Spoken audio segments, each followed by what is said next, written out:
Hello నేను miss రావు. 500 రూపాయల note రద్దు అవుతుందా కాదా? దీని మీద భారతదేశంలో ఉండేటువంటి పౌరులు, ప్రత్యేకించి తెలుగు రాష్ట్రాల్లో ఉండేటువంటి పౌరులు అనేక మంది దీని గురించి చర్చించుకుంటున్నారు. దానికి కారణం ఏంటంటే, మీరు ఏటీఎంలకి వెళ్ళి డబ్బులు డ్రా చేస్తుంటే 500 రూపాయల నోట్లు చాలా తక్కువ వస్తున్నాయి. గతంలో మాదిరిగా 500 రూపాయల నోట్లు రావట్లేదు, చాలా లిమిటెడ్గా వస్తున్నాయి. మీకు ఎక్కువగా వస్తున్నాయి ఏంటి?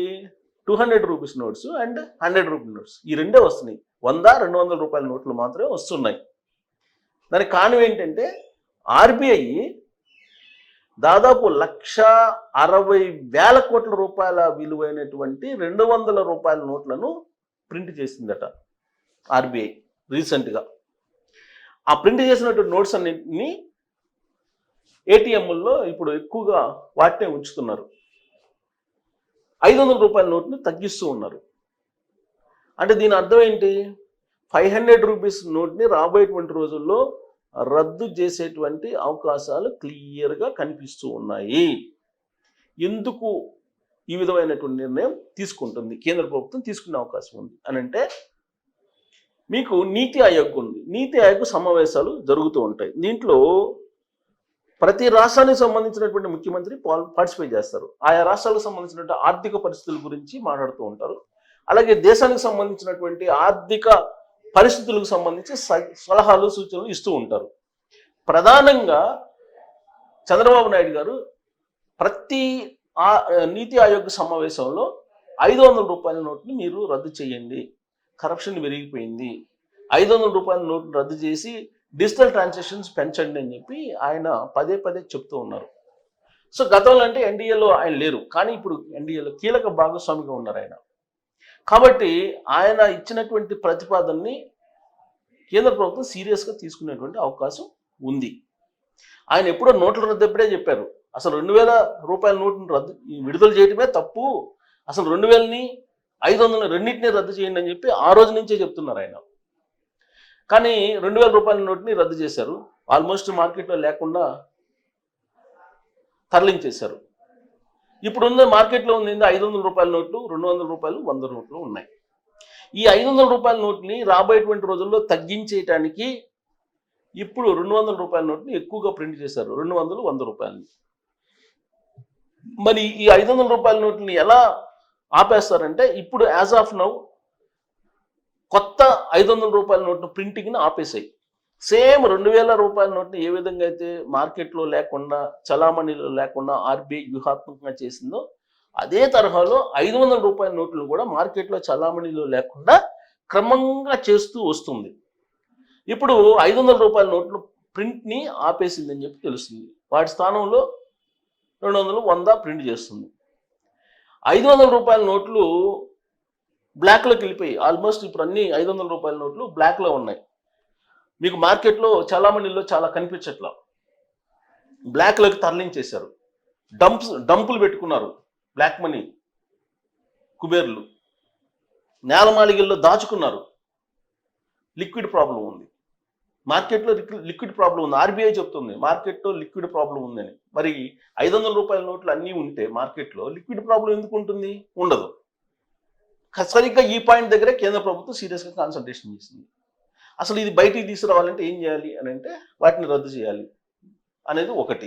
రెండోది రీజన్ ఏంటంటే, యాక్చువల్గా మనకు నోట్ల రద్దు జరిగిన తర్వాత ఉగ్రవాదం తగ్గింది. అప్పుడు నోట్ల రద్దు చేసేటప్పుడు కూడా కేంద్ర ప్రభుత్వం ఏం చెప్పిందంటే, బ్లాక్ మనీని తగ్గించడానికి నోట్ల రద్దు చేస్తున్నామని చెప్పింది. అలాగే నకిలీ నోట్లను నియంత్రించడానికి చేస్తున్నామని చెప్పి మనకు చెప్పింది. దీంట్లో ఏది సక్సెస్ అయిందంటే, నకిలీ నోట్లను నియంత్రించే దాంట్లో సక్సెస్ అయిందంటే, బ్లాక్ మనీని తగ్గించే దాంట్లో సక్సెస్ కాల నోట్ల రద్దు. కానీ నకిలీ నోట్లని చలామణిని ఆపడంలో మాత్రం కొంతవరకు సక్సెస్ అయింది. ఇప్పుడు 500 రూపాయల నోట్లు భారీగా నకిలీ నోట్లు వచ్చేసాయి మార్కెట్లోకి. దీంతో మళ్ళీ ఉగ్రవాదం మనకు కనిపిస్తుంది. పెహల్గాం దాడి మనకు కనిపించింది. ఉగ్రవాదుల కదలికలు మళ్ళీ కనిపిస్తున్నాయి.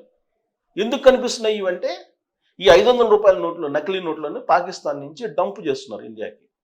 ఇవి కాశ్మీర్లో ఉండేటువంటి యువతకి భారీగా ఇచ్చేసి పెట్టెలు తీసుకొచ్చి ఇస్తే, వాళ్ళు ఆ డబ్బులకు ఆశపడి ఉగ్రవాదానికి సహకరిస్తున్నారు, ఉగ్రవాదులుగా తయారవుతున్నారు. అందుకే ఈ 500 రూపాయల నోట్లు భారీగా వచ్చినాయి పాకిస్తాన్ నుంచి అని చెప్పి తెలుస్తోంది. దీనికి కారణం ఏంటి పాకిస్తాన్ నుంచి రావడానికి అనేది కూడా ఒక రకంగా చర్చ జరుగుతుంది. ఆర్థికవేత్తలు చెప్పేది ఏంటంటే, నాకున్న ఇన్ఫర్మేషన్ అయితే కాదు, ఆర్థికవేత్తలు ఒకళ్ళిద్దరు నాకు చెప్పింది ఏంటంటే, పాకిస్తాన్ కరెన్సీ అలాగే భారతదేశ కరెన్సీ ఒకే చోట ఒకే పేపర్ తోటి ప్రింట్ అవుతూ ఉంటాయి. దానికి సంబంధించిన మెజర్మెంట్స్ కూడా ఒకే రకంగా ఉంటాయి. కాబట్టి నకిలీ నోట్లను తయారు చేయడం చాలా ఈజీ పాకిస్తాన్ వాళ్ళు, ఇండియాకి సంబంధించినవి, అందుకే వాళ్ళు తయారు చేస్తారు అని చెప్పి ఆర్థికవేత్తలు కొంతమంది చెప్తూ ఉంటారు. అది ఎంతవరకు కరెక్ట్ అనేది నాకు కూడా పూర్తి స్థాయిలో సంపూర్ణంగా అవగాహన లేదు. బట్ కొంతమంది ఆర్థికవేత్తలు చెప్పేది అది. మరి పాకిస్తాన్ నుంచి నకిలీ నోట్లు అయితే భారీగా డంప్ అవుతున్నాయి అనేది మాత్రం వాస్తవం. ఎందుకంటే ఆ మేరకు చాలా నిఘా సంస్థలు కూడా ఐడెంటిఫై చేశాయి. అందుకే నోట్ల రద్దు కూడా చేసింది నరేంద్ర మోడీ గారు. ఇప్పుడు మళ్ళా సేమ్ అదే కథ మొదలైంది. పహల్గాం దాడి తర్వాత ఉగ్రవాద కదలికలు మళ్ళీ కనిపిస్తూ ఉన్నాయి.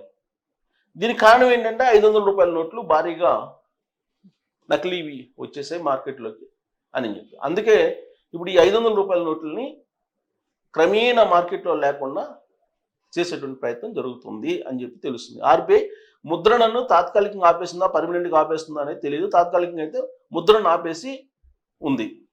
మరి ఈ 500 రూపాయల నోట్లని బ్యాంకుల్లో ఇచ్చి వాటి బదులుగా 200 రూపాయల నోట్లు, 100 రూపాయల నోట్లు తీసుకోమని చెప్పేటువంటి రోజులు చాలా దగ్గరలోనే ఉన్నాయని చెప్పి ఆర్బీఐ వర్గాల నుంచి అందుతున్నటువంటి సమాచారం. ఏ విధంగా అయితే 2000 రూపాయల నోట్లని మీరు బ్యాంకుల్లో ఇచ్చేసి మీరు వాటికి బదులుగా 500 రూపాయల నోట్లు, 200, 100 తీసుకోండి అని చెప్పారో, ఈసారి మీరు 500 రూపాయల నోట్లు ఇచ్చేసి బ్యాంకుల్లో 200 రూపాయలు, 100 రూపాయల నోట్లు తీసుకోండి అని చెప్పే రోజులు చాలా దగ్గరలో ఉన్నాయని చెప్పి అంటున్నారు. 14వ తారీఖున చంద్రబాబు నాయుడు గారు ఢిల్లీ వెళ్తున్నారు. ఆర్థిక శాఖ మంత్రి నిర్మలా సీతారామన్ గారిని కూడా కలవబోతున్నారు. అలాగే నీతి ఆయోగ్ చైర్మన్ పన్గారియాని కూడా కలవబోతున్నారు. పన్గారియాని కూడా ఆ సందర్భంగా ఎప్పటి మాదిరిగానే 500 రూపాయల నోటు రద్దు చేయాలనేటువంటి సూచన ఆయన చేసేటువంటి అవకాశం లేకపోలేదు. ఆయన ఎప్పటి నుంచో చెప్తున్నారు 500 రూపాయలు రద్దు చేయాలి, రద్దు చేయండి అని. ఇక్కడ ఆయన రాజకీయపరమైన కోణం కూడా లేకపోలేదు. 2019 నుంచి 2024 వరకు ఉన్నటువంటి ప్రభుత్వంలో కొందరు భారీగా 500 రూపాయల నోట్లతోటి డబ్బులు బ్లాక్ చేస్తున్నారు అనేది కూడా వినిపిస్తూ ఉంది. బహుశా ఆ కోణం నుంచి కూడా చంద్రబాబు నాయుడు గారు ఈ 500 రూపాయల నోట్లని రద్దు చేయాలనేటువంటి డిమాండ్ బలంగా చేస్తూ ఉండొచ్చు. బ్లాక్ మనీ డంప్ చేశారు 500 రూపాయల నోట్లని. ఎందుకంటే మద్య నిషేధం రూపంలో 500 రూపాయల నోట్లు కరెన్సీ బాగా వాళ్ళు డంప్ చేస్తున్నారు పెట్టెల్లో, అట్టపెట్టెల్లో.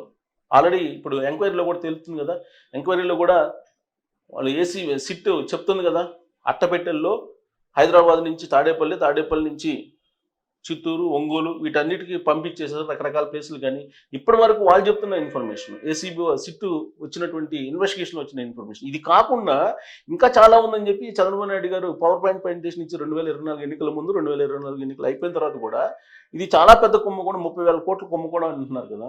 మరి ఆ డబ్బంతా కూడా నేలమాళిగల్లో ఉంది, అది కూడా 500 రూపాయల నోట్ల రూపంలో ఉంది అని చెప్పి అంటూ ఉంటారు చాలామంది. బహుశా ఆ కోణం నుంచి చంద్రబాబు నాయుడు గారు ఆ ముందు 500 రూపాయల నోట్లు రద్దు చేస్తే అవన్నీ బయటకు వస్తాయని చెప్పి అనుకుంటున్నారేమో.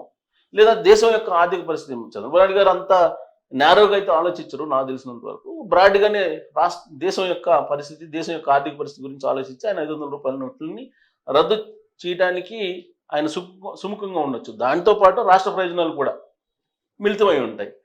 సో కాబట్టి 500 రూపాయల నోటుకైతే ఖచ్చితంగా సమీప భవిష్యత్తులోనే మూడింది. ఇది ఖచ్చితంగా మళ్ళీ బ్యాంకులకి ఇచ్చి 200 రూపాయల నోట్లు, 100 రూపాయల నోట్లు మీరు తీసుకోవాల్సిందే. ఈ మధ్యకాలంలో మీరు ఏ ఏటీఎంకు చూసినా మీకు 200, 100 వస్తున్నాయి. దానికి కారణం అదే. సో కాబట్టి మీకు ఆర్బీఐకి సంబంధించినటువంటి ఇన్ఫర్మేషన్ ఏదన్నా ఉంటే ఈ 500 రూపాయల నోటు మీద రద్దు కాదా అనేది మీరు కూడా షేర్ చేయొచ్చు. నేనైతే సమీప భవిష్యత్తులో రద్దు చేస్తారని చెప్పి అనుకుంటున్నాను. రాజకీయ పరిణామాలు, ఆర్బీఐ వర్గాల నుంచి అందుతున్న సమాచారం, అలాగే రకరకాలుగా ఆర్థిక పరిస్థితులు, ఉగ్రవాదం, కేంద్ర ప్రభుత్వం యొక్క ఆలోచన తీరు, వీటన్నిటినీ అవలోకనం చేసుకున్న తర్వాత వీటిని రద్దు చేసే అవకాశం ఉందని చెప్పి నేనైతే భావిస్తున్నాను. మరి మీరు ఏమనుకుంటున్నారో తెలియజేయచ్చు. Thank you.